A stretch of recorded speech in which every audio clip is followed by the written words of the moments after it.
So yeah, for sure. All right, I think we're up and running right now. So we haven't. So the stream is technically started, but I'm gonna wait a couple minutes, let people trickle in, and we'll Okay. start at 7, or what is it, 9 Eastern Standard Time, depending on where you are. Yeah, depending where you are. For me, it's almost 6, so. Oh dang, nice. I couldn't help but notice. So on your Twitter, you have like a little profile character that it looks like they're wearing a Hufflepuff. That's right. Is that correct? I'm assuming you're a Hufflepuff. I am a newly found Hufflepuff. I always thought I was a Gryffindor, but No, really. turns out I'm a Hufflepuff, so Oh, nice. I'm okay with that. What shows that? Well, like what made you realize the difference? I mean, honestly, it was actually like a quiz online that really? I did with Paige Turner and Danny Dreadful. So we just kind of set it up, and then we were like, let's reach out to Fleshwad and have her make us some art. Oh, nice. And so yeah, for the spooky season, all 3 of us actually have our little avatar as our houses. So nice, cool. My wife and I every Halloween we rewatch the Harry Potters. So we just finished the 4th one yesterday. oh, I love it. Yeah, so I like the first 4. The first 4 are my favorite. The other ones I don't really particularly care for, but it is what it is. But yeah, Hufflepuff takes quite a bit of a loss in the 4th one. They kind of take a loss in general. Just they kind of get a bad rep for being like the weaklings or the quiet ones, or whatever you want to call it. But so you'll have to tell me. You'll have to tell me what's Hufflepuff known for. Oh gosh, I would say that they're kind of like the do the right thingers. They're known for definitely their book smarts. So they like to educate themselves. Kindness, loyalty. Good traits, honestly, all good traits. I don't know why they aren't one of the more popular houses, but interesting. Yeah, hardworking. Hardworking. Okay, because they're little guys. The badger, right? Yes. Okay, cool. So I took a quiz. My wife did a quiz on some website, and it had me as a Hufflepuff, and both of us were very confused by it. We're like, oh, that doesn't make sense. So I did that. So it says I'm a Hufflepuff. I don't know if that's what I'm going to accept or not, but it said my Patronus was a quail. Oh. I was like, yeah, we're redoing this, 100%. So. Yeah, I've definitely redone them a few times. What's your Patronus? Oh gosh, what is it? I think it's something silly. Like, I have to look at my app to figure it out. It was some sort of small dog, I think. Small dog, nice. It wasn't the one I wanted. Go figure. Right. So I don't really promote that. But okay. Nice. Well, cool. All right. I think we're getting ready to start here. Let me switch my screen over. Switched over, and then we got that, and then I'll get my questions ready for you. All right. So I guess before we get started, is there anything aside from your profile picture that you do to get ready for the Halloween season? Yeah, I mean, I love to put out Halloween-themed content around Halloween. Okay. Also, Halloween was one of the first times where I got to start working with other channels. So It's very exciting when all the collabs come around. And just in general, we love Halloween around here. So we've had a lot of fun with it so far. Cool. Nice. Yeah. Halloween is my favorite holiday. Oh, of course. It's the best. I love it. It, to me, it has the same, it's a different type of magic, but for me, it's very, like, the magic of, like, how you have Christmas or whatever. It's also with, that's how I feel with Halloween. I feel like you can kind of just be whatever you want, and, It's a totally agree. magical time of year for me. All right, so let's kind of dive in here. I've had some issues with the audio, so do I still have you there, Amanda Jane? Or did we already lose you? All right, so I'm gonna reconnect the audio. So the problems persist. It'll just take a few seconds to get her back.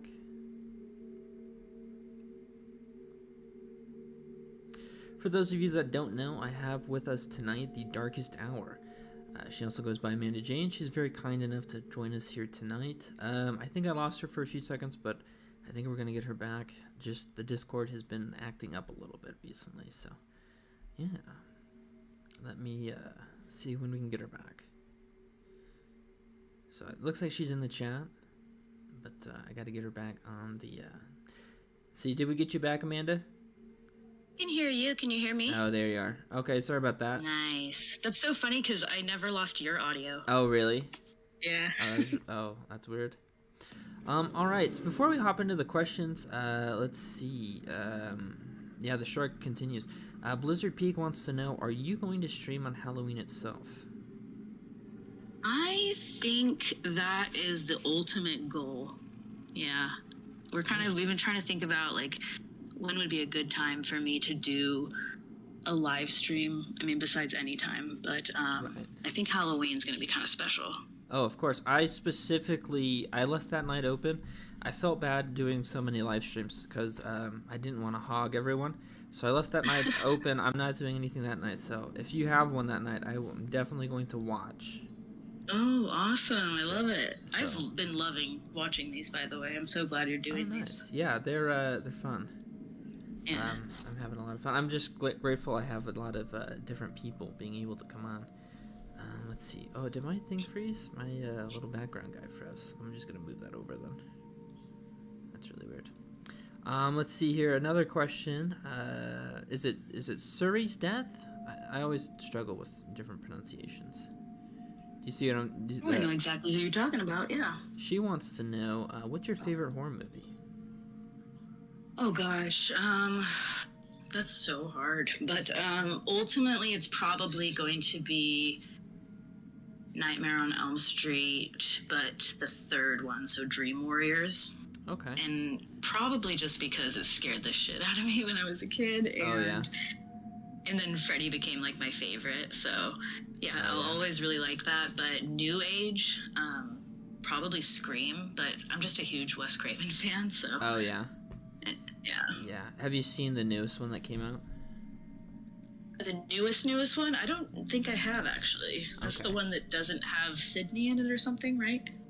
I'm not sure. I haven't watched a lot of the Scream ones. And I can't really say anything about it or it'll give away. But yeah, it's I watched it most recently on a cruise ship, actually. This beginning of the year, so yeah. Let's see. But yeah, it was cool. All right, let's see. Let me pull up some questions here for you. Did I lose you yet, or? No, I'm still here. Are you still here? Okay, cool. All right. So my first question for you is, what inspired your channel? Well, it actually started during the pandemic, and we had my husband and I had linked up with a radio DJ in Olympia, Washington. So he had his own little, nice, private little station. It was self-run and stuff, and it was small, but he was trying to fill different spaces, and we were in a band, so he put our music on there, and then he was like, hey, do you guys want to fill an hour, every Friday night from 11 to midnight? Mm-hmm. And we had no idea what we were going to do, but then we just started talking like, hey, what if we just like did the thing we talk about doing? Because we love to listen to scary stories, like, oh my gosh, like so much. Like nice. Mortis Media, you had him on earlier this week, number one. But yeah, so we kind of just decided, like, let's just do it. We have this platform. And so we went for it, and then the station shut down. And we decided, like, hey, let's move everything over to YouTube, because a lot of people that were listening were saying, hey, why don't you put your show on YouTube? And so, yeah, I think we were averaging like 50 listeners at that time. And so Oh, wow. going to YouTube, obviously, we've been able to reach a lot more people. So Nice. So Olympia, Washington, cool. So that was, you said, during the pandemic? yeah, it was like summer of 2020. Okay. Yeah.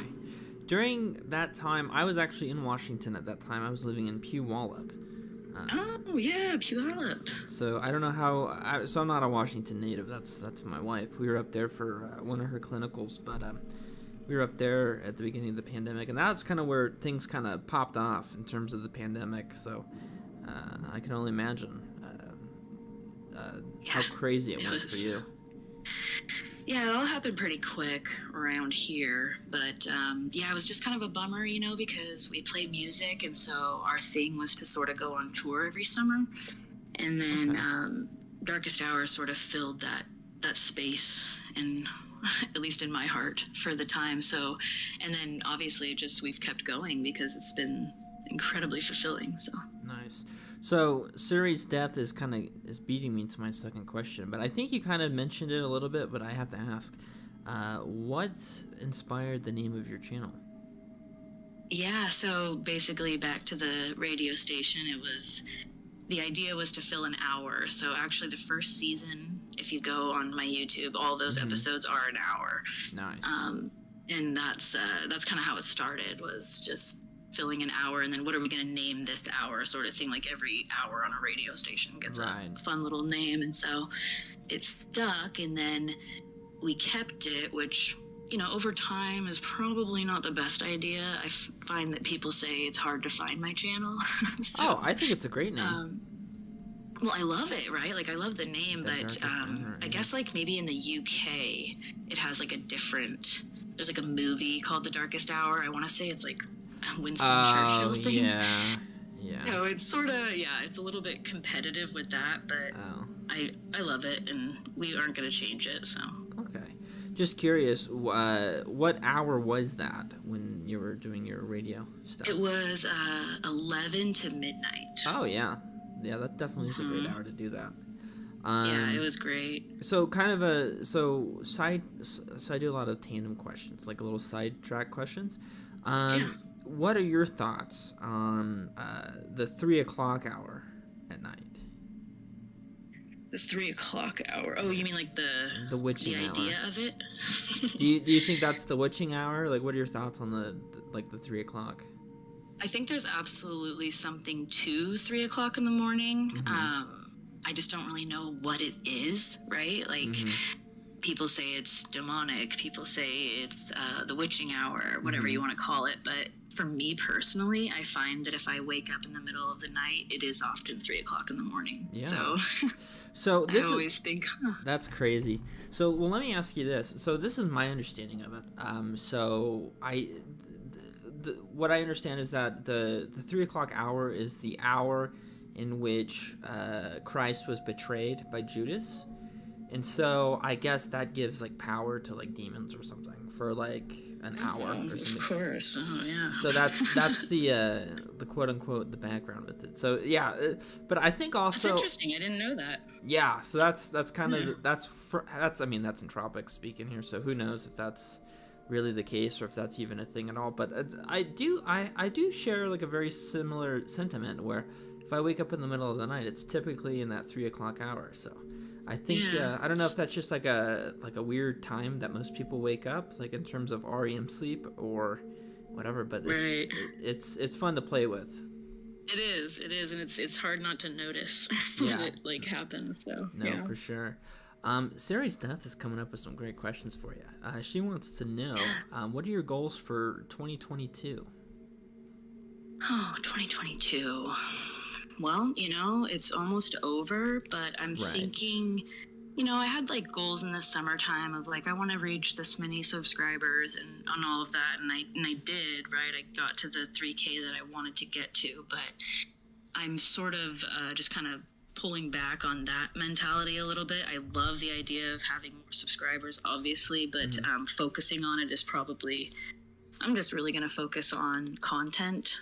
Whether it's me writing content and releasing more stories that I've written or featuring artists or authors that I really love. and doing their stories. I really just kind of want to expand in the horror in general. Like you said something the other day, like I want people, when they think of horror on YouTube, I want them to think of my channel. And I thought, like, yeah, exactly. Like, I would love for people to just think, like, oh, Darkest Hour. Like, I'm going to go there and have a guaranteed great time. So just kind of really trying to think about how to bring the channel even more to life. And I think consistently posting stuff and just trying to engage more has, like, made it really fun. And so just kind of keep doing that. Nice. Yeah, absolutely. A couple of things about your channel that immediately pop out to me when I first stumbled across it a couple months ago. Number one, your thumbnails are very captivating. Thank you. They're fun. I love making them. How do you so you make them yourself? It sounds like. Do you have like a special software you use? Did you go to school for like graphic design or anything like that? Like, what got you to I feel like your thumbnails, I feel like those are top level. Well, thank you. I appreciate that so much because I am such a thumbnail admirer. But I don't have any like training or anything like that. I didn't go to school for it, but I've always been, I use my phone a lot. And like for music, we make flyers and, posters and tickets and things like that. And so I got this app called Canva. One second here. Canva Pro. Okay. And it's just like literally everything you could possibly need in one app, right? It's got stock photos that you can use. It's got fonts. It's got layouts. It has everything you could possibly need. And then I have another app that I use on the side called Glitch, and that kind of gives me more. Kind of gives depth to the thumbnails, adds a little bit of color, adds a little bit of shading, texture. And those two apps together, they're just really fun and super intuitive on an iPhone. So I just get lost in it and just kind of make them. And I love colors and I love designing stuff like that. So nice. Thank you for noticing. Of course. The second thing I noticed is you have obviously a very good voice, a very great voice. It makes sense that you were in radio. I noticed that you have it's almost like an ethereal echo in your videos. Oh yeah, that's it's an effect that we use. Actually, my husband sort of designed it. We had some trial and error in the beginning days of the channel, and but he's a producer, so he sort of helped me like find that perfect tone, and we just kind of knew that it was the one when people started commenting and saying, "Wow, your echo," or "Wow, something about the voice." And so we thought, yeah, we got to keep that on there. Nice, because when I listen to it, I'd say probably 90% of when I listen to horror stories are during the nighttime, and so when I was listening to that, it was as if your voice was coming from within my own head. And like that echo, it was like, I was like, oh wow. Yeah. I was like, this is a very interesting sensation. Yeah, I've heard that before and I love it. And all the props definitely has to go to Mr. Darkest Hour on that one because he figured that out perfectly. Nice. Does he have a channel, or is he a co-owner on your channel, or? He's just, he's not much of a social media ear. Okay. But he has, we have our music channel on YouTube, and then he's got, like, he basically just runs our music channels, and then, just kind of goes through me, like, hey, what's going on with the channel? Like, he's always wants to hear and everything, but he's like, this is your thing, and it's nice. like, it's really our thing, though, but he's very modest. Cool. That's cool. Okay, so I have a kind of a two-part question here. Sure. So Slavic Scott has a great question. He wants to know, what is your favorite creepypasta? Ooh. So it's funny that I'm new to the creepypasta world. It wasn't until, honestly, probably until I met like Danny Dreadful and other people like that I really kind of started understanding, like, oh, okay, and like got onto Reddit and read some no sleep stuff. So I don't, I'm not as what do you call it, savvy in the creepypasta world. But recently, I just read No End House, and Okay. that's going to be on somebody's channel. I don't know if I'm allowed to say, so I won't say it. But I Okay. thought that was like really cool. Interesting. Yeah. Interesting. So let's see. Okay, so I asked that question. Something I've noticed on your channel is you do a lot of like ghost stories. Is there a particular type of story that you prefer telling? Probably. I definitely started with it just mainly being paranormal because in the very, very beginning, I was actually not even on Reddit. And so I was Right. collecting stories from like friends or family or like I'd find them on the internet and reach out to somebody. And most of those were ghost stories, right? Because I hadn't even really learned about Let's Not Meet or any of that stuff. So in my own experiences have been more on the paranormal spectrum than anything else. So I'm intrigued by that a lot. And so I started with mainly those, and then I introduced others just based on what I like and what I like other channels doing. And so that's when I introduced like cryptids and Oh, nice. yeah, I think Let's Not Meet was like the last kind of stories that I brought in because I wasn't sure, people wanted to hear those kinds of things. And then it was like, oh yeah, people really want me to narrate this stuff. So I incorporated those too. Nice. Cool. Yeah. Let's see. I have so many questions. I'm really struggling to figure out like which ones to start with. But the chat keeps coming up with some great alternative questions in between mine. I love it. I need to pull up the chat. So Slavic, he's killing it in terms of the questions. He wants to know, if someone new to your channel, what videos do you recommend starting with? Oh my goodness. I mean, season 1, I'm one of those people where I won't go back and listen to season 1, but I do listen to all of my episodes when they air. Season 1, I would say start there because there's great stories and there's fun like ads in between. But honestly, sound quality wise, you'll probably get better representation if you listen to anything like newer. In all of I have a playlist for like collabs and compilation videos and stuff like that. So I recommend honestly putting on one of those. Okay. Because it's just usually the best of my stories put into one long video. So depends what you like to, do you like to listen to it to fall asleep? Put on a long one, Right. The shorter ones if you prefer shorter, but Right. it's always a black screen, so. Yeah, no, I hear ya. All right, let me go back. Oh, so this is one I have for you. I've noticed that there are not a lot of female narrators in the community. There are some, but there aren't a lot, which is, I think, quite tragic because I feel like having different types of variety of sounds can only make the community better. So including yourself, what are some other female narrators that we should keep our eyes open for? Oh, great question. Well, I love Danny Dreadful's channel. I also love Danny Dreadful in general. So let me ask you, is she the same Danny Dreadful from Dezombified? I don't think so, but Danny, I think you're in the chat. Let us know. Yeah, for sure. But no, I don't think so. Okay. But yeah, so I also, so who did I start kind of finding? Lady Spookaria. Love her. Absolutely love her channel. Yes. Miss Creepy Tales is another great one. Absolutely. I know I'm just going to forget people and it's going to suck, but Lady Nopingham.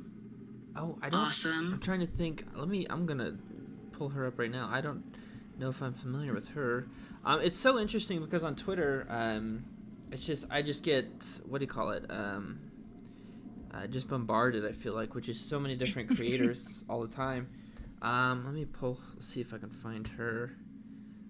Okay, so you did something with her a couple months ago. Let me pull that one up. Yeah, and her, Danny, and I did a video on my channel and then also on Danny's channel. Okay. And then, back to what you were saying though, I kind of noticed that when I first started, I didn't see a lot of female narrators. Oh, Miss Fearsome, that's another good one. But I'm seeing a lot more now, which I think is so awesome. Like Yeah. names that are new, at least to me, like Dodge the Grave. I don't know if you've heard her.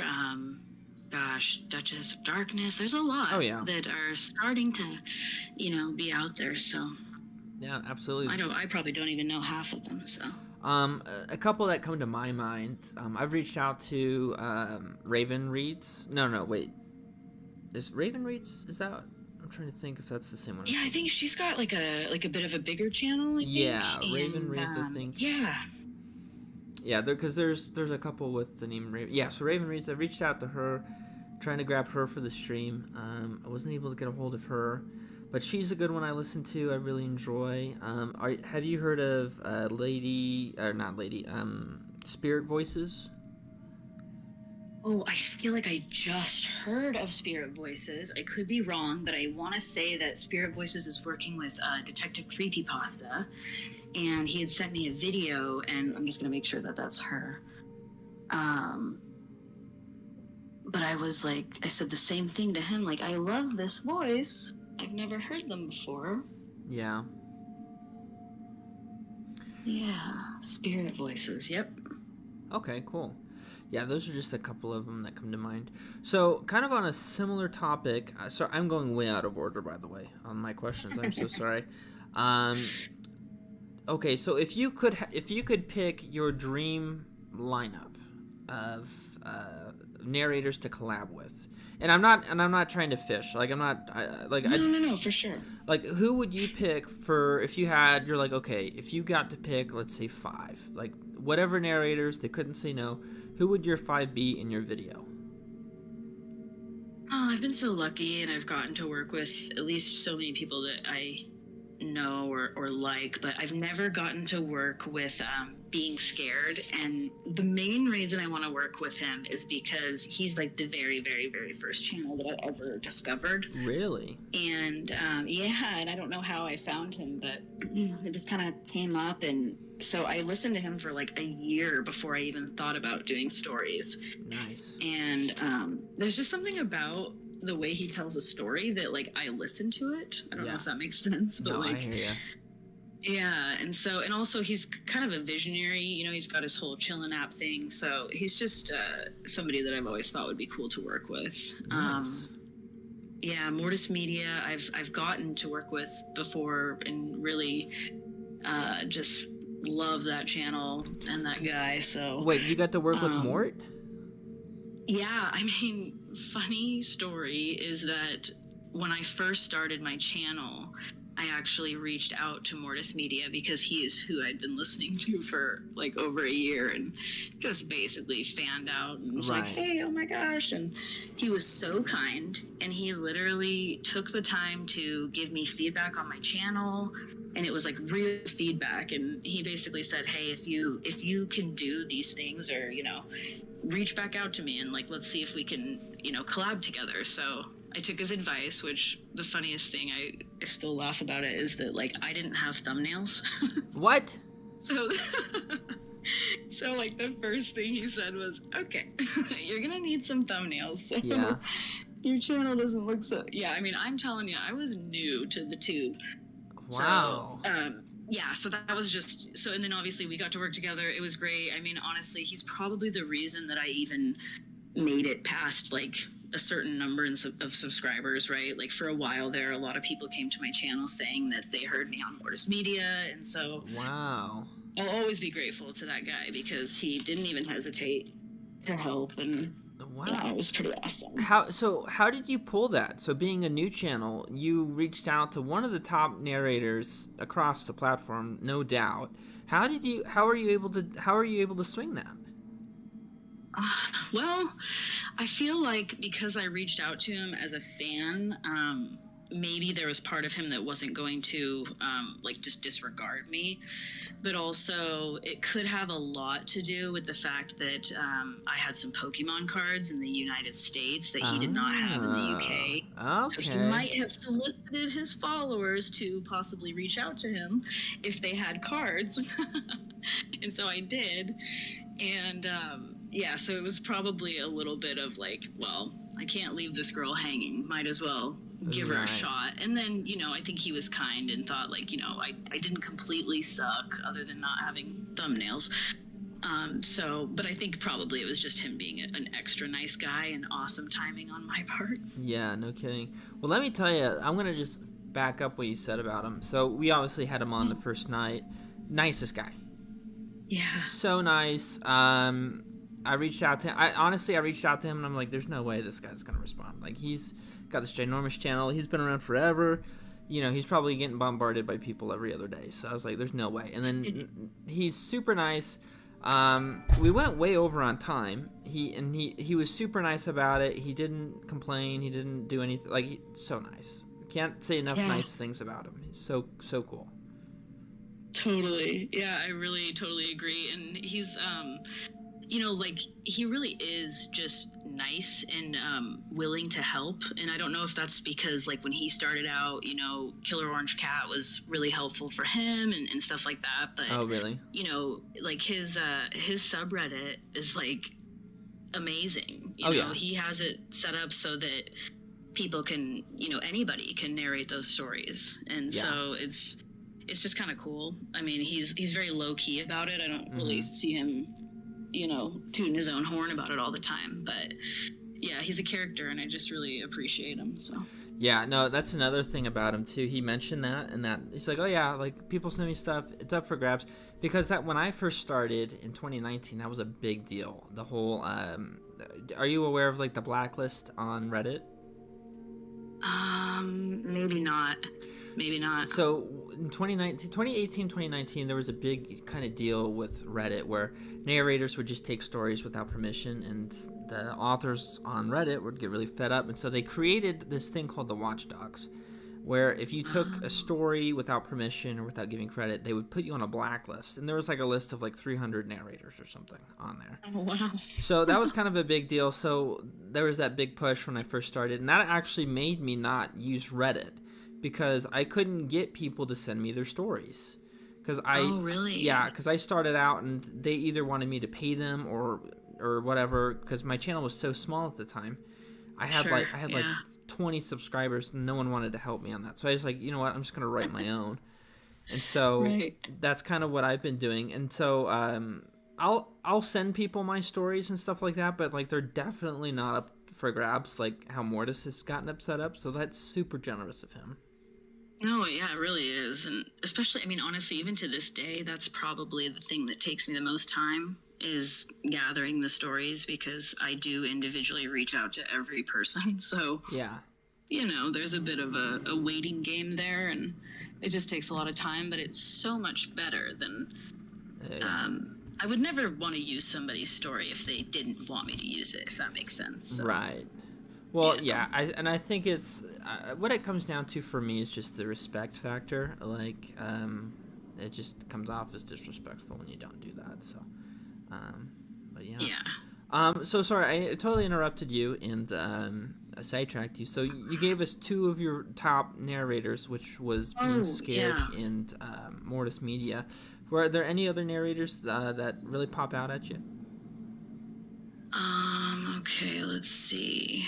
I mean, that I haven't worked with. That's like another hard thing is like, other than the people that I've worked with, I'm so bad at getting out there and finding other people. But Swamp Dweller, okay, there's one. Yeah. So I've been in connection with him for a little bit, but I would just love to actually work on a story with him and do something on his channel, like with my voice.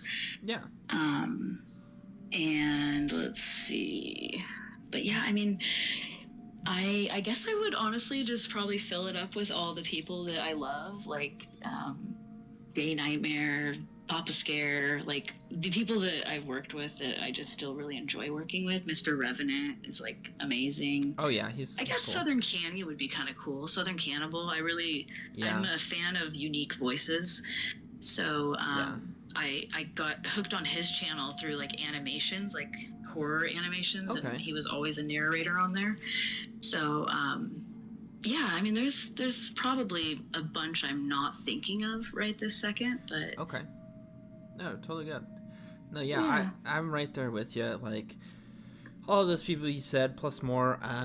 There's just so many different narrators that have so many different skills and so different talents and voices and things like that. It's kind of hard to Yes. pinpoint which ones really pop out at you. Yeah. All right, kind of moving down the line of questions here. By the way, you can ask me any question as well. I don't want you to feel like I'm grilling you or anything like that. Of course, of course. So we are in the Halloween season. Do you have any scary stories, or not scary stories, scary movies that you watch to get prepped for the holiday season? I will usually watch at least the first Scream, so I'll watch that like every year. Jeepers Creepers is one that I really love to watch. I do watch a lot of like the same movies over and over again. Oh, really? But this year I'm kind of excited. It feels like there's a lot of movies that are coming out. Oh yeah. In the horror genre that just like hasn't been there in a while. So I'm kind of excited to even Smile. I want to see that. That looks freaky. The new Hellraiser. I want to see that. There's just like so much.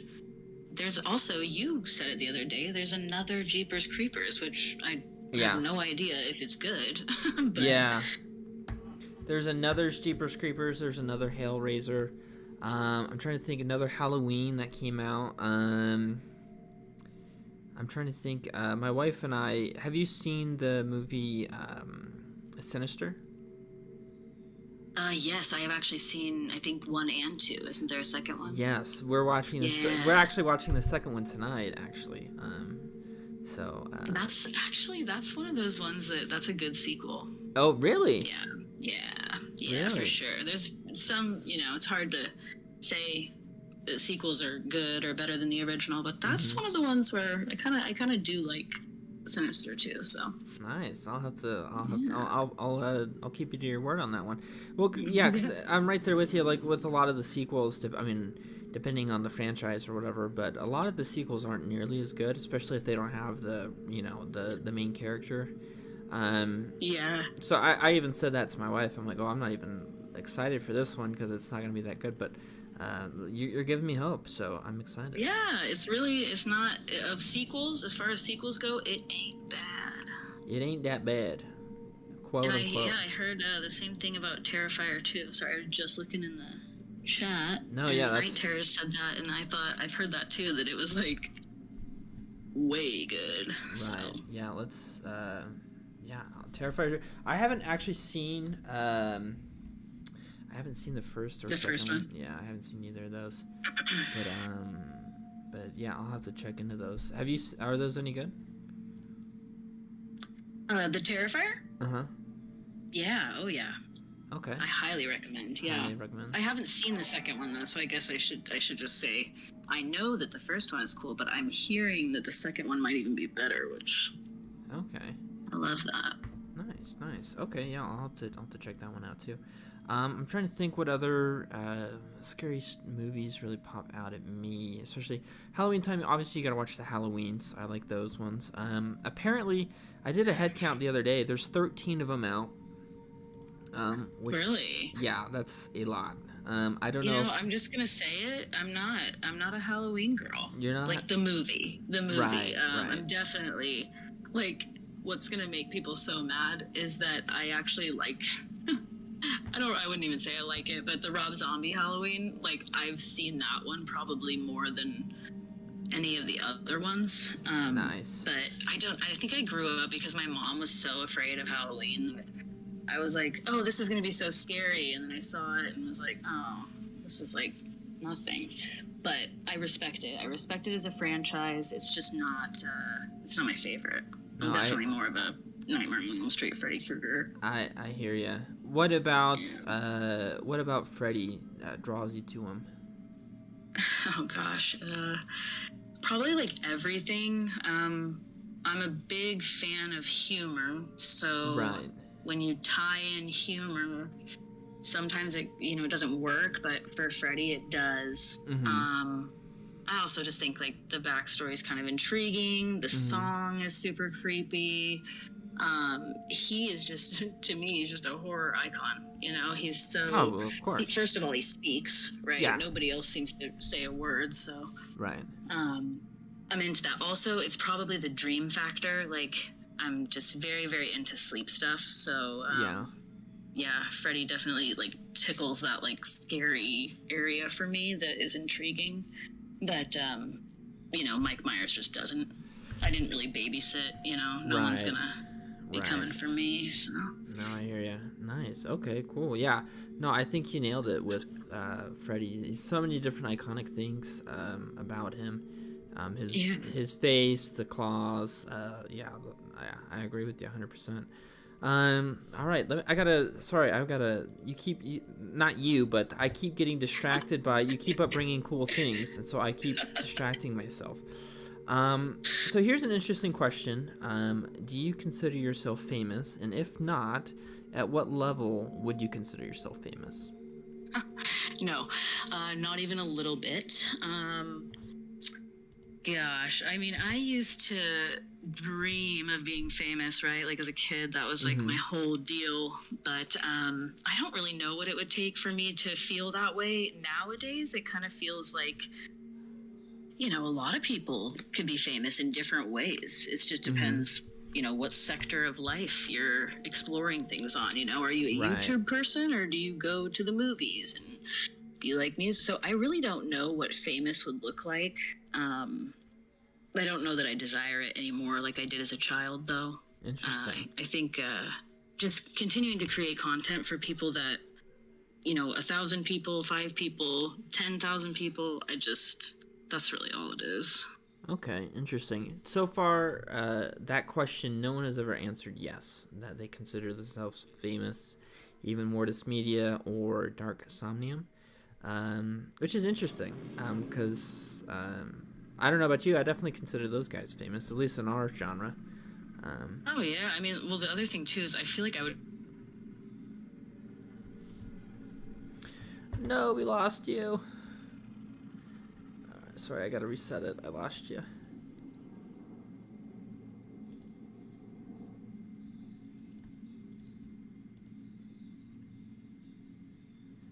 We're getting her back, guys. I'm sorry.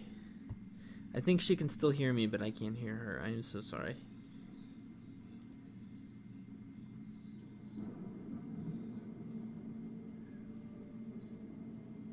I don't know why I keep having this issue.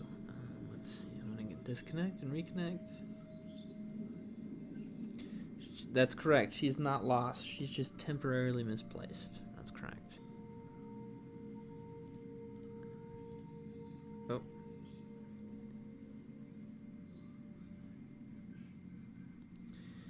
All right.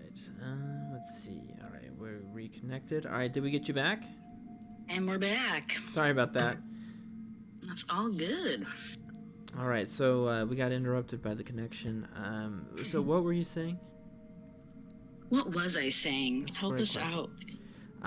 We were talking about being famous. Oh, we were talking about Mortis in Dark Somnium. Yeah, just how I would recognize their voices.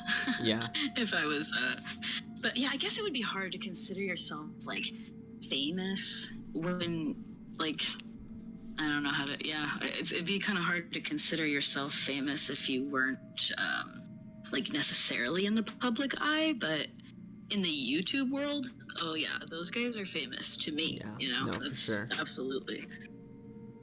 Yeah, no, I mean, considering like my live feed, like I have so many different people on there, and they make up a good majority of it. So no, I agree with you 100%. Yeah, let me ask you this. So you have quite a unique voice. Has anyone ever recognized you in real life, whether from your radio time or your time on YouTube? Has anyone ever recognized your voice in real life? No. Yeah, no opportunity. I don't really think for anyone to really recognize it. I will say that like my family and stuff, when they first started listening to the channel, they were like, wow, like your voice, because I don't think I just talk like that normally. Oh, really? So they were impressed, like they thought it was cool and stuff like that. But yeah, never really had anybody say, "Hey, you must be Amanda Jane." Oh, okay. So you mentioned your family. What are their thoughts on your channel? They love it. I think the most.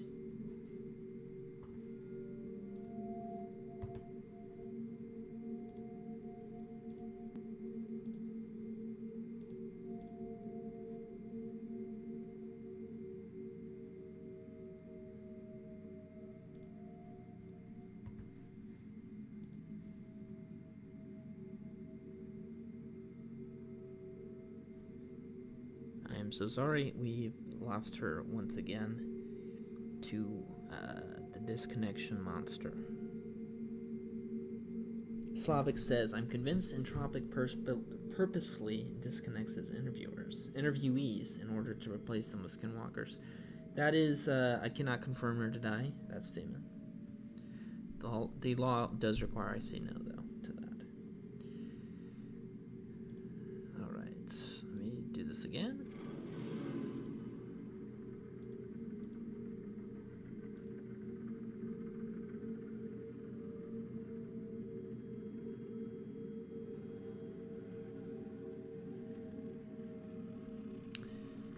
Come on back.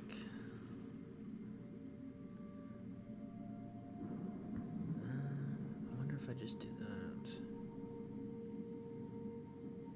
I really does not want to connect.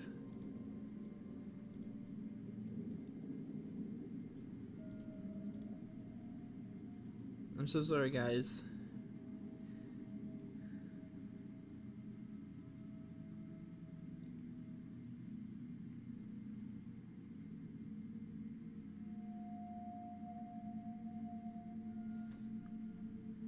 Man, it is really not wanting to connect. Let's see.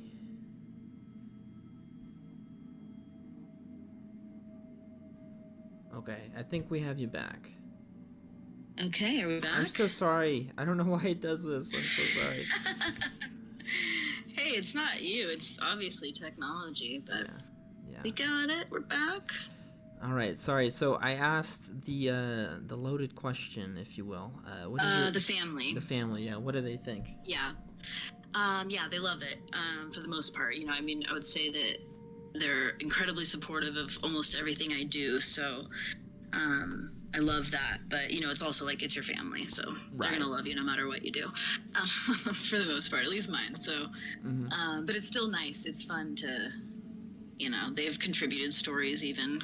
Oh, nice. And had me narrate them, so it's been fun. Okay. Yeah, but my aunt is the most involved. She does sound design like as a profession, so she's just so happy for us to like create the show and put all of our passions to the darkest hour. And yeah, it's nice to hear from her, because she does sound design, so it's like hearing from her that we're doing a great job is means a lot. Okay, interesting. So does your family ever come up to you and do they ever ask you, hey, what are you working on, or like what should we, like, what videos are you like gonna put out next, anything like that?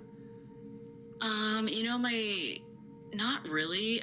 My mom is kind of funny because she doesn't really understand YouTube, so really? I'll send her often like the links to Apple Podcast or whatever, because I'll upload the episodes on there. But sometimes I think that my family has just had enough of my voice, so they're supportive. But active listeners are definitely my little niece and nephew, and then my younger cousins, and my brother's pretty into it too. So. Okay, cool. I can tell you, at least from my my experience, most of my family do not participate in the viewing or the listening of the channel. They are supportive. They just don't watch any of my stuff, which is fine. Yeah. It's not for everyone, but they'll ask me how I'm doing or how the channel's doing, but other than that, they don't really. However, my dad, oddly enough, it was funny when my first 2 years or whatever, the quality obviously when you first start isn't going to be the best. You know, he was like, oh yeah, it's, interesting. You know, you're doing a good job or whatever. But it wasn't until about maybe 5 or 10 videos ago that he was like, hey, this is actually pretty good.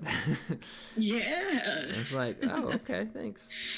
I know, I love that. I can always tell when somebody like has just started listening to it, like a friend or something. Like they'll be like, wow, this is so good. And I'm like, oh yeah, cool, thank you for telling me a year later. That's awesome. Yeah. So from personal experience, when I first started, I made a couple dozen videos, about 50 or 60 videos, which have all been deleted on my end. Do you have a mass deletion of videos that are hiding somewhere on some corner of the internet? No, quite the opposite. I don't delete anything. Really?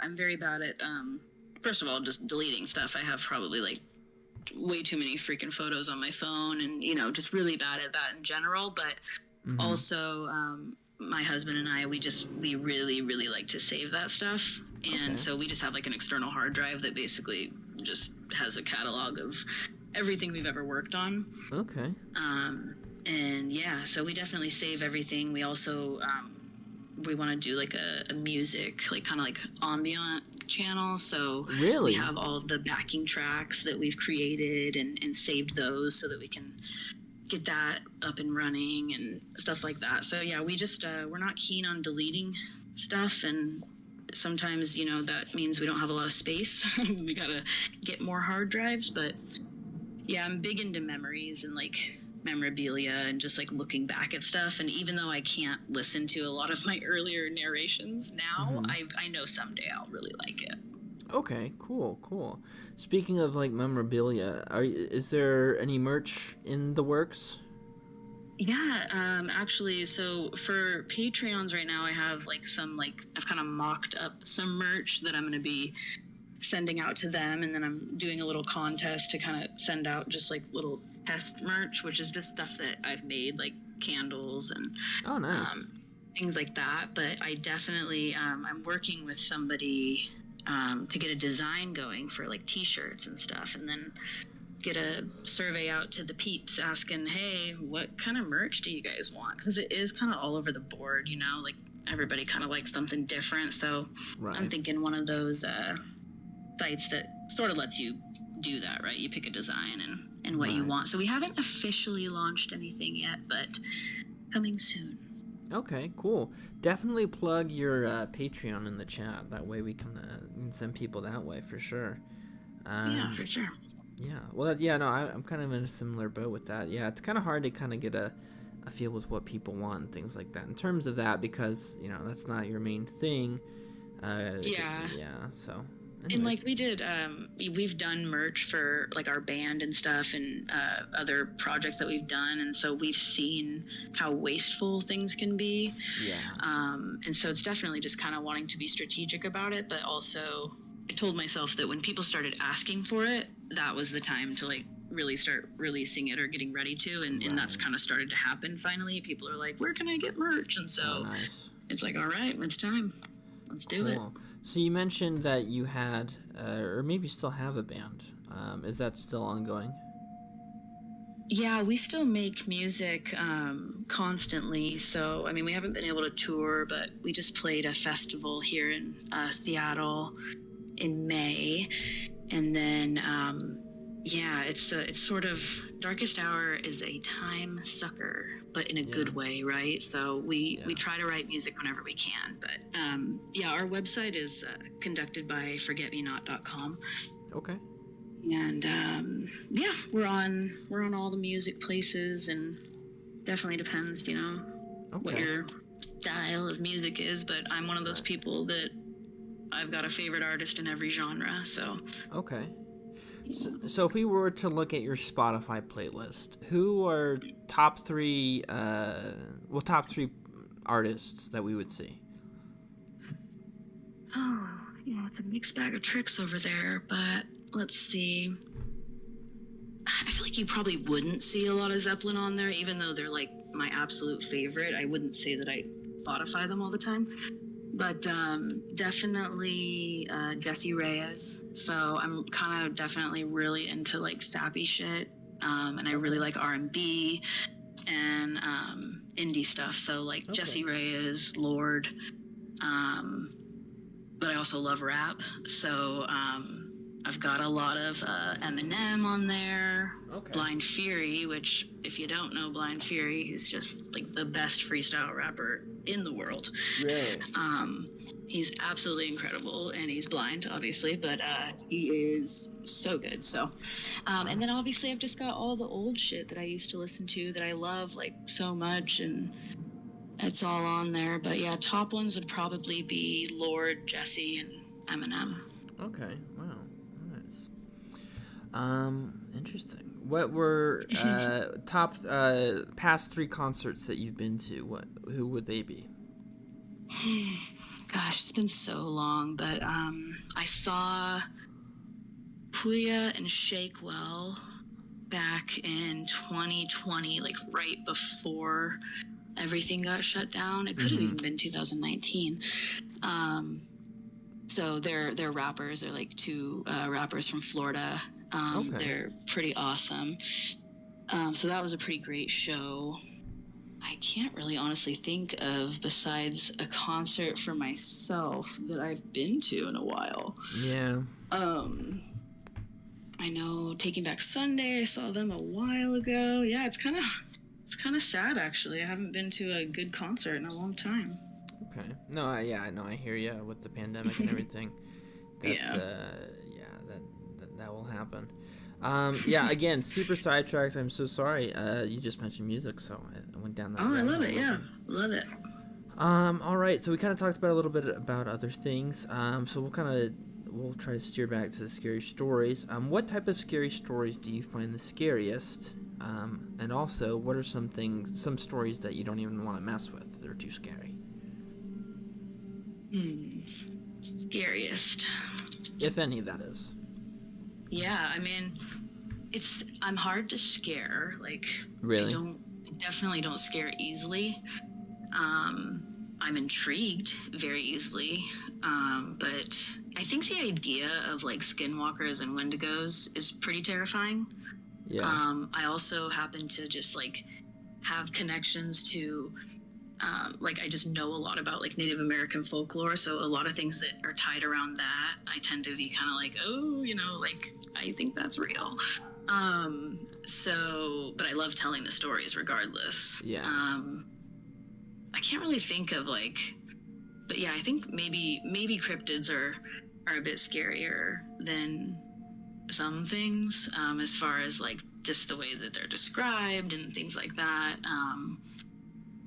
Ghosts, I don't personally believe that ghosts are scary, so that doesn't scare me. I actually have a story coming out though this week that really scared me, that I thought, wow, this is an intense one. So and that had to do with technically a ghost and sleep and yeah, so there's definitely ways to scare me. I think it usually has to do with sleep though.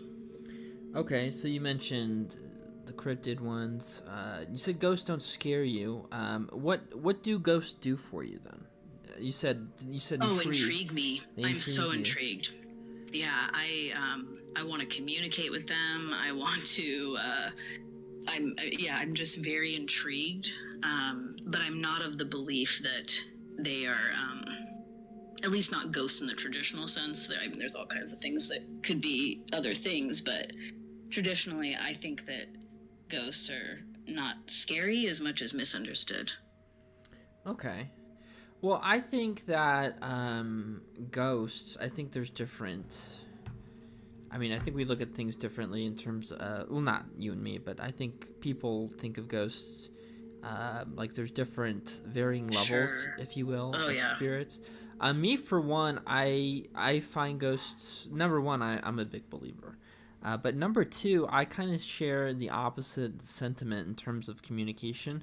I don't want to communicate with them at all, just because I do find that scary, and I know that they can like attach onto different people or items or things like that or places. Yeah, and I'm not talking like spirit board, you know, Yeah. because I have my own thoughts about like spirit boards and stuff like that. But I mean, you'd be just kind of amazed, like just walking around with like a tape recorder and just like talking, like the things that you kind of pick up, you know. So I don't know. I just think I think it's intriguing, but I absolutely understand how it can be scary. Yeah, like You know, yeah. so. With what you said with those kind of boards, I don't touch them. I don't go near them. Yeah. Things like that. Yeah. So I grew up a little bit in the South, and a lot of haunted places down there, which I always thought were cool. But yeah, definitely didn't mess with anything. So I have two things with me as a person. I don't mess with those, and then I also, when I go camping, I don't listen to skinwalker stories. Ooh, yeah. Yeah. Those are like my two rules, I would say, for horror. So anyways, that's actually a good like camping stories. Yeah. I think those do kind of scare me because I love to camp. And so yeah, when I hear things like skinwalker stories, or anything that kind of has to do with deep woods, those are like some of my favorite. Like, yeah, they get me every time. Yeah, no, absolutely. I hear you. So you like to camp a lot. Cool. Do you just do like tent camping? Do you have a trailer or a camper that you'd go in? Tent camping for sure. Yeah. Okay. So I've never actually camped in a trailer, but yeah, tent, and that's about it. No, I hear you. So you must be pretty popular then with having such a horror channel when it comes to camping. Do you tell a lot of ghost stories or a lot of scary stories when you go camping? Oh, I used to love to do that. Like, honestly, that was like one of my favorite things to do. Even as a kid, I would love like getting the neighborhood kids around and being like, okay, you know, like just makeshift our own Are You Afraid of the Dark? Yeah. And like just make up stories about like the neighbors, you know, like that guy's crazy. Yeah. Just scare people. But yeah. Hold on, sorry. Cat is scratching at my door. No. Okay, sorry about that. No, you're totally good. Totally good. Just got a bad cat over here. No, you're good. So it sounds like you have pets. What kind of pets do you have? I've got 2 cats. I've got a Daisy and a Ralphie. Nice. Yeah, Daisy's a Russian blue, and Ralphie's like a long-haired Russian blue. There's a name for him. I just can't think of it right now. But they're just my favorites. And we've got some aquatic frogs, but you know. Aquatic frogs? Nice. Yeah. Let's see here. I'm trying to see what other questions. So I have a favorite question, and I try to save it towards the end. But I'm just gonna go ahead and throw it out there. Are you getting rid of me? No, definitely not. I'm just gonna throw it out there just because I want to see where you go with this. Because I threw it out at Mortis Media, and unfortunately he's too what's the word? He's very reasonable. He's not as silly as me. So I threw this question at him, and he's like, "Oh yeah, I'm like, no, I don't really." So here's my question. So non-politically, what is a conspiracy that you believe to be true, in terms of cryptids or ghosts or things like that? Like what kind of urban legend is out there that you're like, yeah, this is definitely a thing and that we need to worry about? Oh gosh, I'm gonna get so much flack for this, but Bigfoot. Well, you have to. You're from Washington. Yeah, and like, you know, Canada's not too far from here, and Oregon, and then you can go clear across to Maine, you know, other side of the U.S., and you've got other stories. Like, they're all called something slightly different. Right. But yeah, that's something that I've sort of started to lean into a lot lately, and that actually genuinely scares my husband. Like, he's like convinced that that's, you know, people that go missing in the woods, like all that. He's like, that's definitely the Bigfoot family. So nice. It's there's something to it. I don't know. Well, let me tell you about it. Bigfoot's something we could go down that rabbit hole if you really wanted to. I love it. Yeah. Okay. So let's do it then. Yeah. So growing up, there were like certain sets of books you could get at my library. Like you get the Are You Afraid of the Dark books, this, that, and the other. But every now and then there would be like these 2 or 3 Bigfoot books, and I would read them. and they were so much fun, and I loved Bigfoot. So I grew up with the whole concept of Bigfoot. So there's a couple of ways you could look at Bigfoot, and I'll kind of share with you the different thoughts, and then I'll share with you my thought on it.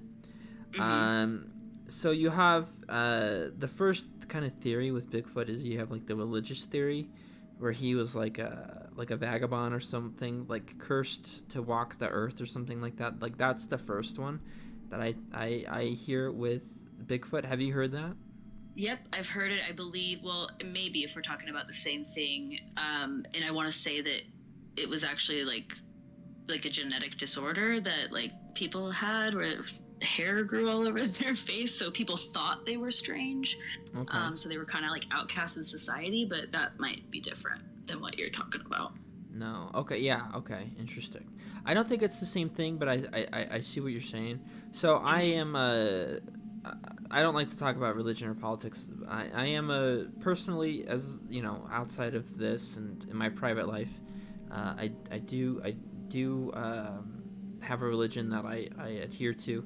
I won't get into that, but that part of my life, even that religion I have, it talks about Bigfoot in a certain degree, which I think is interesting. But anyways, I won't talk any more about it. But so there's that. Yeah, no, and I'll just throw out there too. There's a very, very interesting. I don't know if you watched the channel Bedtime Stories, but if you don't, you absolutely should. Is that on YouTube?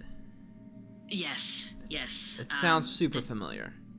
Yeah, it's absolutely incredible. They do kind of like that still animation where it's like just a picture for a frame or two, but the stories that they dive into are so awesome. And there's a very, very intriguing one about Bigfoot or what have you. So I'll even like send it to you after this, or if you can find it, because it's very, very cool. Nice. Awesome. Yeah. So the next theory. So we're gonna go down this rabbit hole. So you open you open the can of worms. So right. So the second one is the evolution of different primates. So there is there's something called the Gigantopithecus, which is it's like it walks on 2 feet. It's basically a gorilla that walks on 2 feet. It kind of looks like an orangutan, but if you were to Google Gigantopithecus, it looks very much like a Bigfoot. So there could be that where it's maybe one of these or a sector of these or whatever, or like a group of them somehow found a way to live out in the woods for however long and they're still out there. Like that's that one. So there's that theory. And then the third one, which I'm a little ashamed to say that I kind of believe in, but it makes the most sense to me. So before I get into this one, I'll kind of share with you my way of thinking, but like I look at cryptids how kind of like Sherlock looks at like different crimes or whatever. So it's kind of crazy, like if you look at it from the like outside looking in. But if it were to be true, how would it be done? So I think of Bigfoot, and I think about have you seen 2001: Space Odyssey? Oh, it's been a long time. Yeah, so same here. But yes.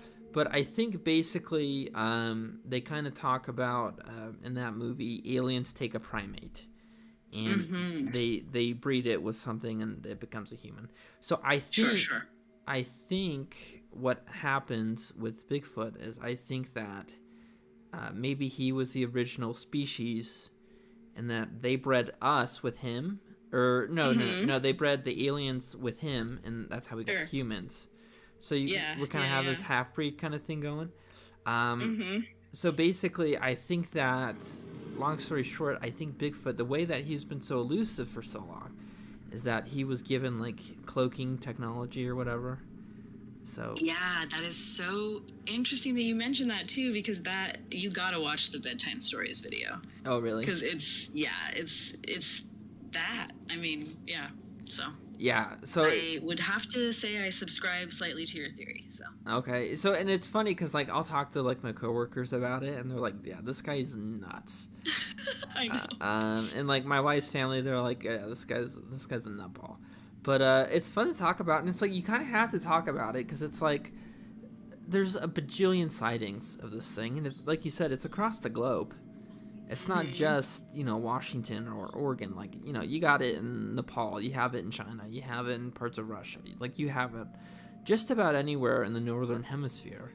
And it's quite interesting. And if you think about it in terms of evolution as well, that we are not the only human species out there. You know what I mean? Like, Right. you have the Neanderthals, you have Homo erectus, Homo africanus, different things like that.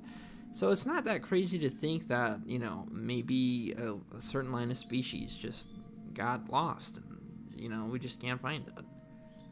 Yeah. Okay, I have a question for you. Yeah, of course. What do you think about like mines, like mine shafts and tunnels and like all the like abandoned mines that are all throughout the country? And do you think anything spooky is lurking in those? Great question. So, have you seen the movie The Descent? Oh, I love that movie so much. Yeah, so when I think of that, that's the first thing I think of. So when it comes to those, I don't necessarily think about the shafts themselves, but I do think about like the hollow earth theory.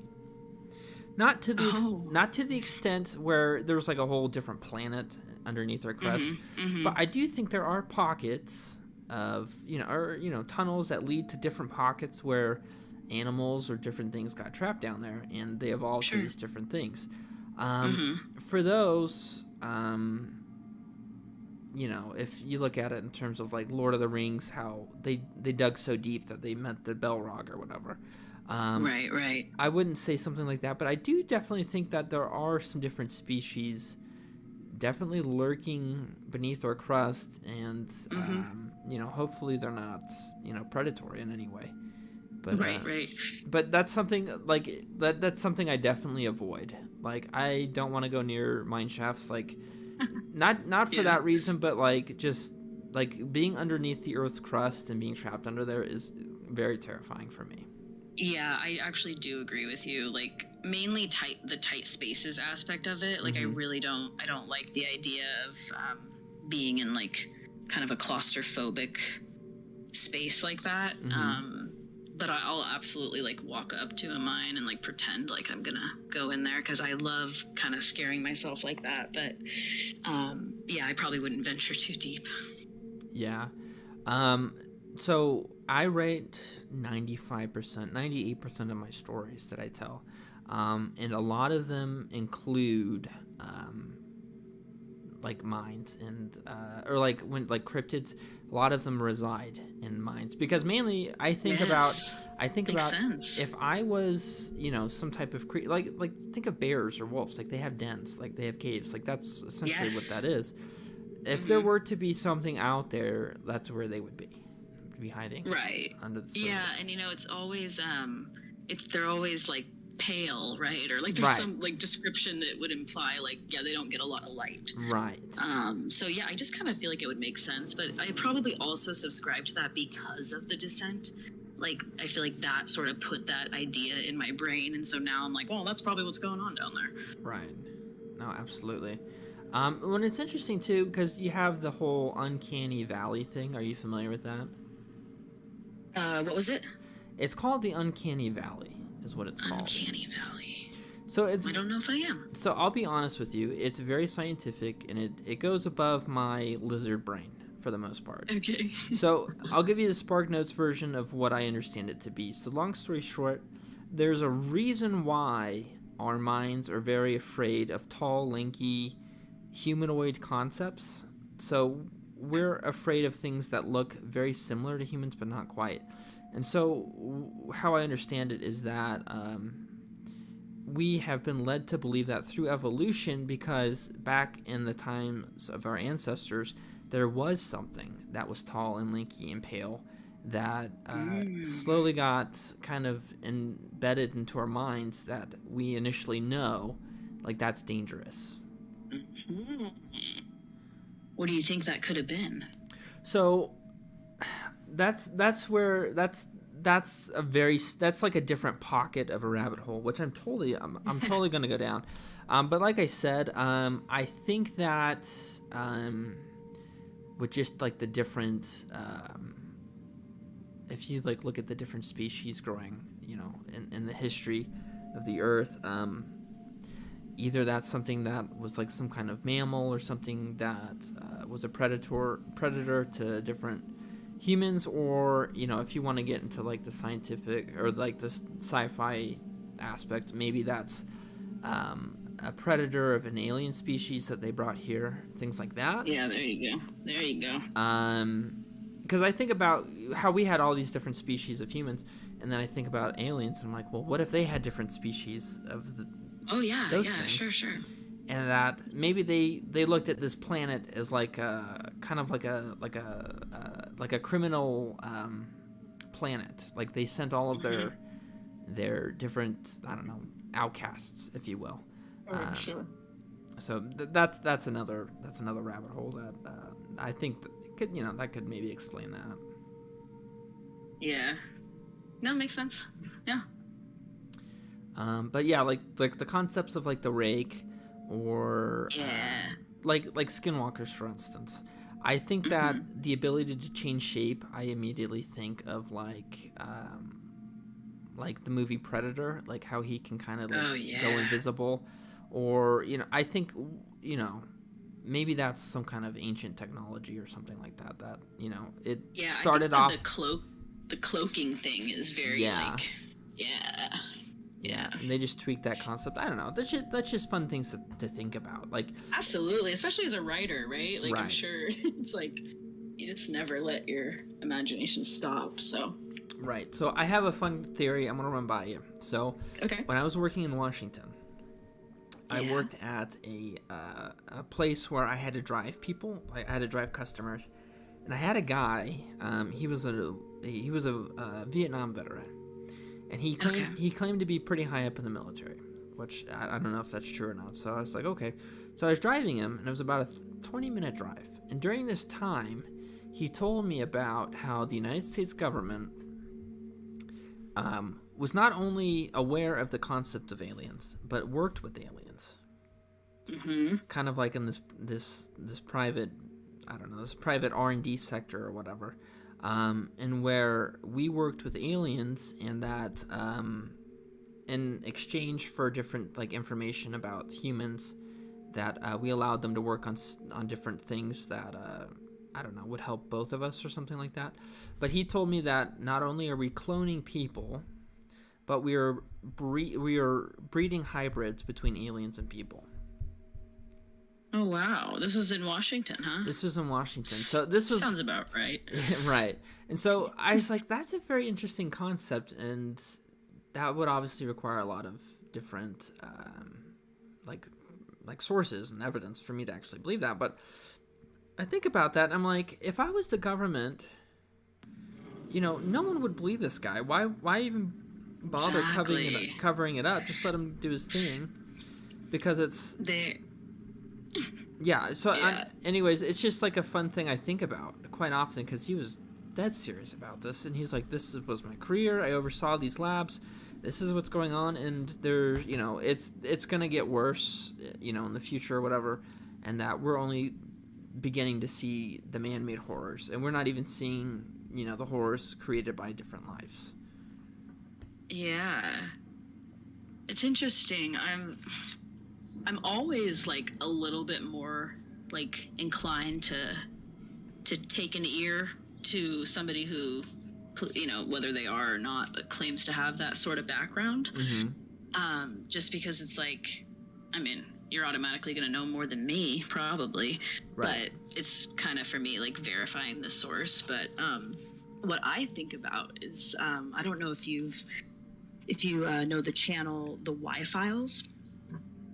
But I'm huge into that channel, and they have a very interesting story. So what he does is he basically goes through all the things that are crazy and you think are real or you think are fake, and then sort of like tells you like, hey, this really happened, or this didn't happen, and here's why.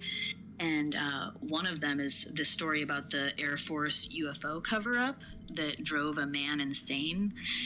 It's a wild story that makes you definitely question our government a little bit. Mm-hmm. And so to me it's kind of the opposite, where like they tried to convince a man, like the government tried to convince somebody who worked for them that aliens were real. Why they did that, is still in question, right? Like, it seems like they kind of did it to try to throw people off of the trail of aliens by making this guy believe that fake aliens were real, and then he would go tell people and they would say, "You're crazy, dude."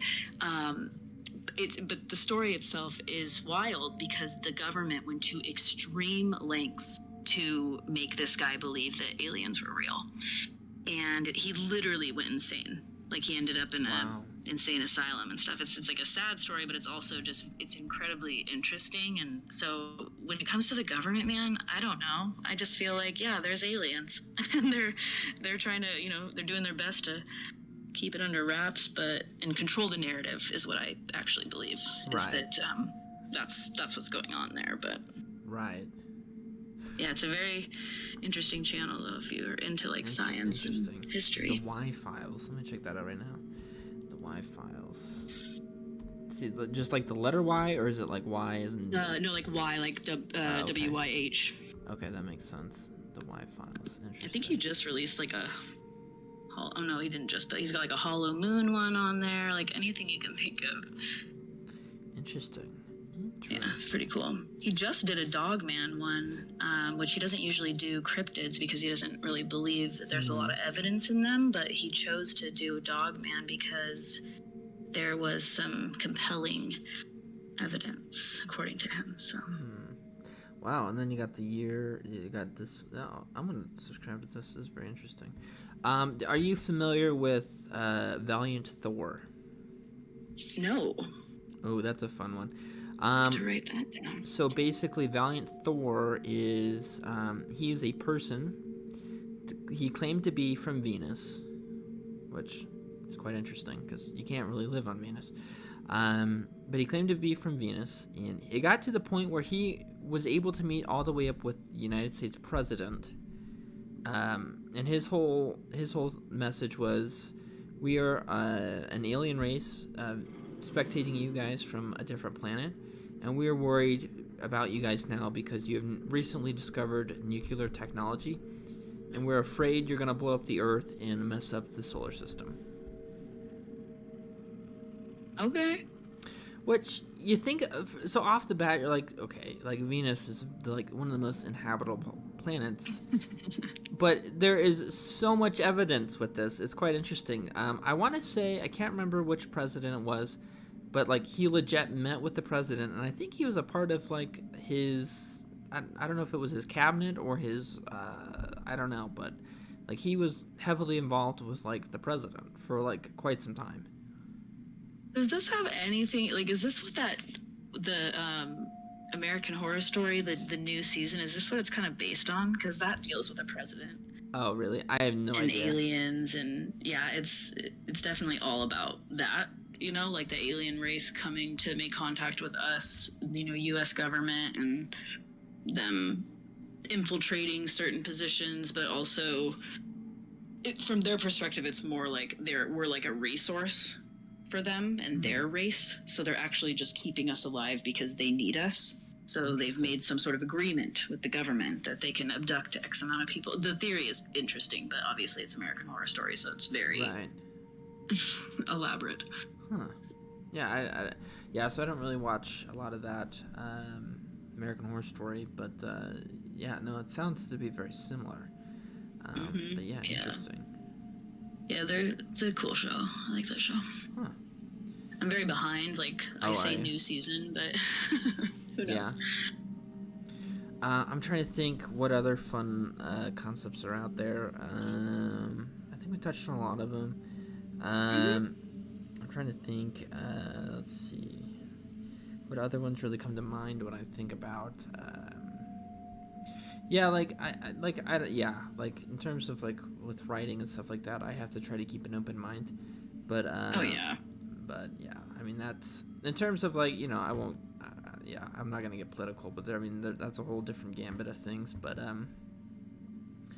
yeah, it's just interesting how just kind of how I don't know how that kind of stuff plays out. Yeah. Yeah. Something I think about that kind of scares me a little bit, and I don't know if this is a thing or not, but like the whole cloning concept. Oh yeah. That freaks me Yeah, I out. don't like it. Yeah, I don't like it either. And then also, like, I think about, like, the terms of, like, the preservation for, like, life and things like that. Like, I think it's gonna get freaky in the future with, like, you have, like, these elite people wanting to, like, prolong their life. Like, I don't know if they're going to, like, farm different organs through clones, or they're gonna, like, create, like, this very absurd process to, like, perpetuate one's life. Do you have any thoughts on anything like that? Hmm. Or anything in the future that worries you, like AI or things like that?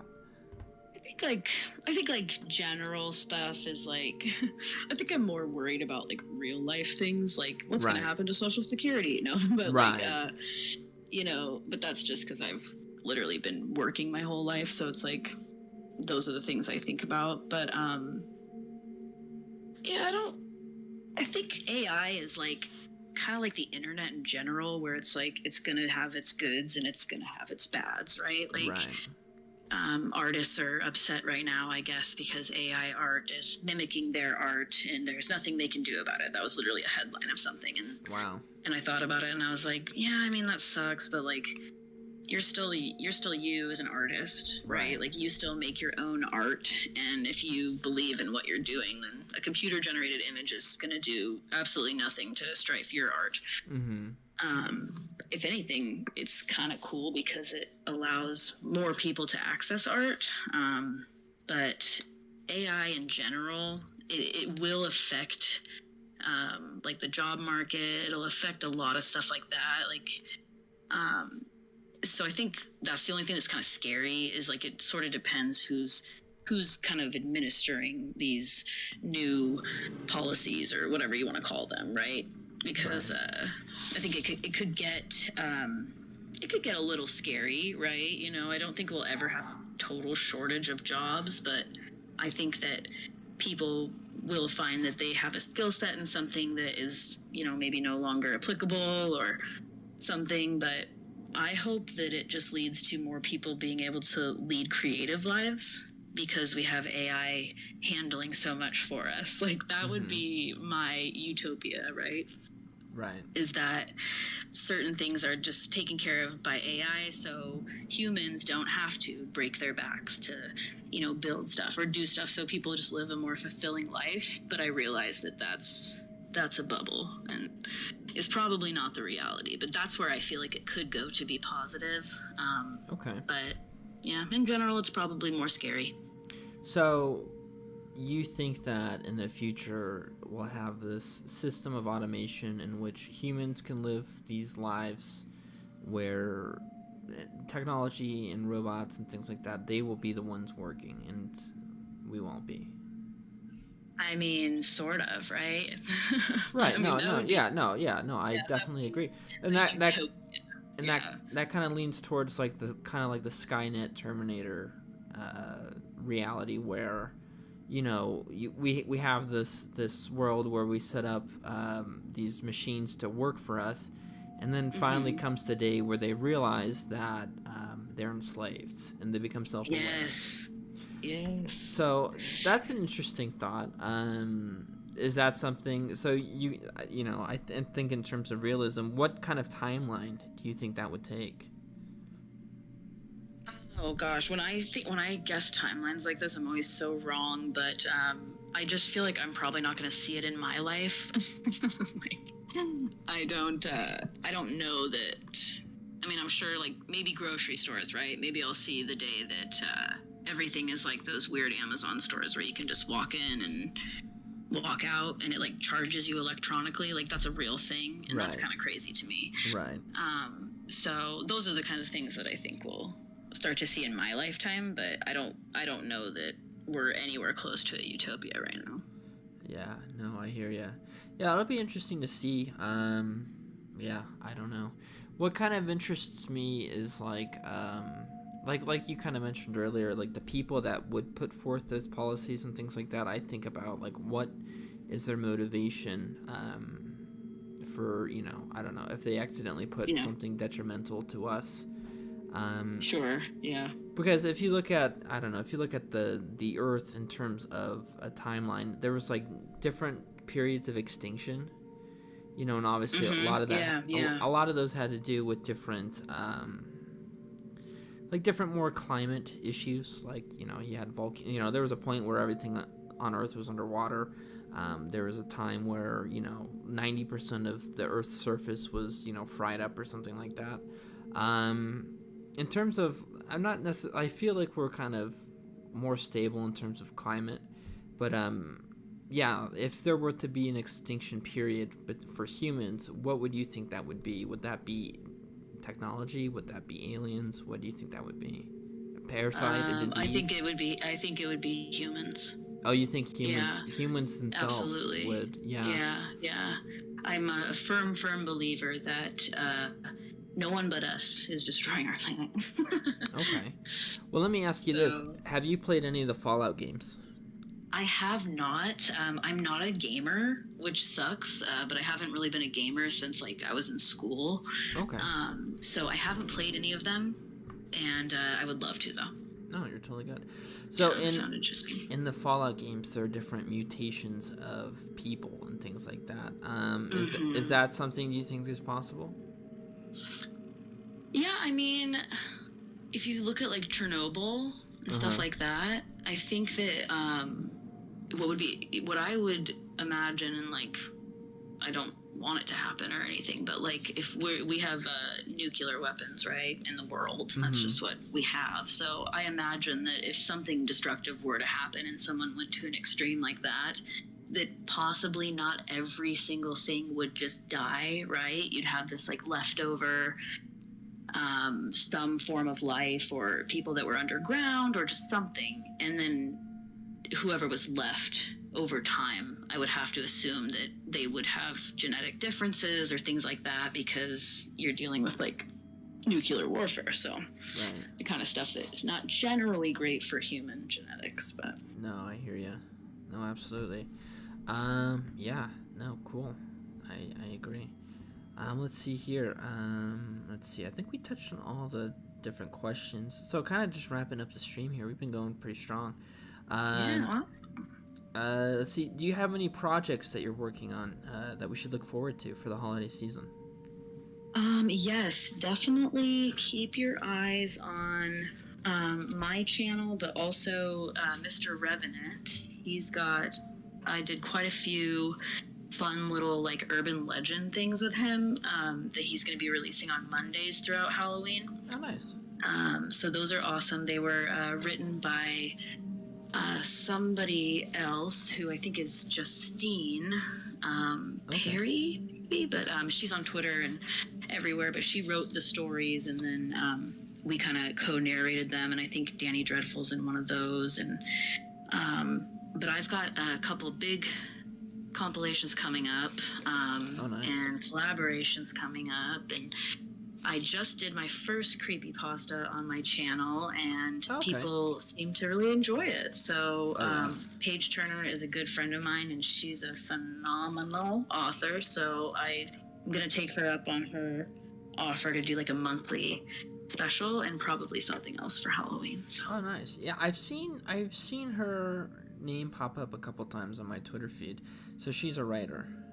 Yes, yeah, she's an author, and she does writing for Swamp Dwellers channel, and she does tons of creepypasta. I know she's on that creepypasta website. All of her works are on there. But yeah, she's an author, and she's got a channel too. So on her channel, I think she features the videos that people have narrated. She has a playlist essentially. So it's kind of a nice hub to promote other artists. Absolutely, and it's just Paige Turner, I'm guessing, right? Yeah, like a page in a book, and then Turner. A little bit of a double meaning there. Nice. Yes. That's cool. Awesome. Okay, so you got the thing coming up. You got a couple of compilations and different videos. Cool. I'm trying to think. Any other projects you mentioned Oh yeah. I'm gonna be doing my first audiobook, which I'm super excited about. Oh, nice.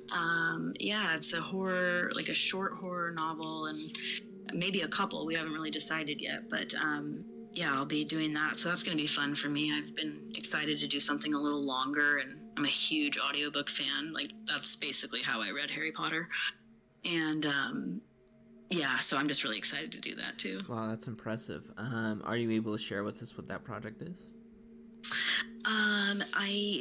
Gosh, I haven't really we haven't really picked which title it's going to be, but Okay. I can actually give you the author's name because he has so much amazing work on Amazon. Oh, really? I was like overwhelmed how much he had published. So, Wow. but his name is Boris. And I don't know how to say his last name, but it's Bacic. And yeah, just like awesome. He's got like short horror stories, he's got longer novels, Oh, wow. and only a couple of them recorded right now. So I'm excited to kind of go through the catalog. And I know that other narrators have worked with him, like Danny Dreadful and stuff like that. So yes. Okay. Awesome. Well, cool. Yeah. In the future, definitely let me know if there's anything you want me to hop on with you. I definitely would love to put something together with you or do whatever. Just let I me was know. so and it's actually not too late, but I was sad that I didn't know of you before, but I actually found you through Jay Nightmares, and because I religiously listen to his channel. Oh, yeah. And yeah, huge fan of your voice. I think that you are such a good storyteller. Like, you're definitely another one of those people where it's like you tell me the story and I'm listening, it's like I'm actually listening to like what you're saying and not paying too much attention to everything else that's going on. So Wow. I would love to have you on the channel. Of course. Yeah. 1000%. So we'll be in touch about that for sure. Yeah, for I'm sure. you're busy, but Yeah, no, do it. I can make room for sure. Make time. Yeah, no, for sure. I appreciate that. I don't know if you noticed this, but like when I talk normally, I have a slight lisp. And then I didn't notice that. You said that. I don't know if it was Dark or Mortis that you were talking to, but Right. you said that, and I was like, oh, I would have never known. Yeah, so that's something I really have to like. I focus. I was talking to someone earlier today on Discord about pacing and different things that I've had to work on. But I appreciate that. That means a lot. It's interesting that something I consider to be a weakness is something that people appreciate. So I really appreciate that. Thank you. Yeah, absolutely. I just listened to your Wendigo video. I think was the one. But yeah, I'm a fan instantly. Nice. I appreciate it. Well, I'm a fan of yours. You came across the screen when I was doing my my evening my evening searches for different things, and so it was a good find for me. So I'm glad I found you as well. Yeah, that's awesome. Well, cool. I was wondering how you found me. I was like, I saw all the other names, and I was like, wow, these are heavy hitters. How'd you find me? Yeah, no, I was subscribed to you for a couple months, and then Love that. yeah, so no, I'm glad that I was able to get a hold of you. Well, cool. Let's see. I'm trying to think. I think you answered all the questions. I think we went down some fun rabbit holes. Yeah, it's been great. I think some people think I might be a little crazy, but that's fine. At least I'm entertaining. I'd much rather be crazy and entertaining than rational and boring. Than not. Yeah, for sure. Makes for better writing. It makes for better entertainment. Just kind of makes for a more fun life too. Yeah, for sure. Well, awesome. I think I'm gonna just wrap up the stream, just mainly so I can let you live your life. I've had you for about an hour and a half, which I'm very grateful for. I appreciate it. It flew by. Honestly, didn't even realize how long it had been. So thanks so much for having me. Absolutely. Well, hey, we'll have to do something in the future, and when we do that, we'll have to put on both our channels. Yes, I would love that. Awesome. Well, yeah, let's get together later, and we'll figure something out. Okay, perfect. And thank you everybody in the chat so much for being here. Appreciate it. Well, thank you so much, Amanda Jane, for joining me on tonight's stream. Yeah, have a good night. All right, you too. Bye. All right, thanks. Bye-bye. All right, so we just had Amanda Jane with The Darkest Hour come on the live stream. Very nice of her to come on. Very fun. I'm glad that she entertained a lot of my different theories and conspiracies, things like that. so much fun to have her on. And it sounds like she had quite the history with narrating and stories. So I'm really fascinated that we got to find that out. That was really cool. Thank you guys so much for joining us tonight on the 13 Nights of Hallowstreams. Make sure to check out Amanda Jane's The Darkest Hour channel on YouTube. Make sure to follow her and to support her and all those different ventures that she's working on. I really appreciate you guys. You guys are amazing. Thank you for joining in this long stream. Make sure to have a wonderful holiday season, and I will see you guys in the next stream. Thank you.